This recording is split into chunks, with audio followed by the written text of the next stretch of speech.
আল্লাহ কি বলছে?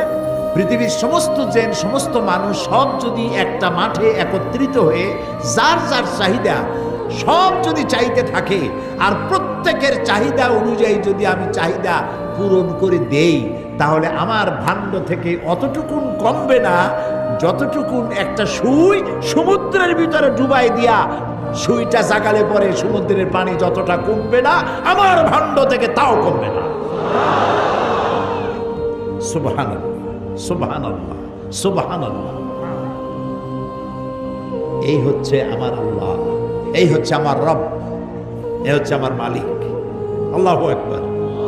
আমি এমন আল্লাহর গোলাম হতে পেরেছি, ধন্য আমার জীবন, ধন্য আমাদের জীবন। এমন আল্লাহর প্রতি ঈমান আনতে পেরেছি, ধন্য আমরা সবাই, আলহামদুলিল্লাহ। বাকি আল্লাহর কথা অনুযায়ী যেন জীবন চালাতে পারি, এ তৌফিক যেন তিনি আমাদেরকে দেন, বলি আমিন।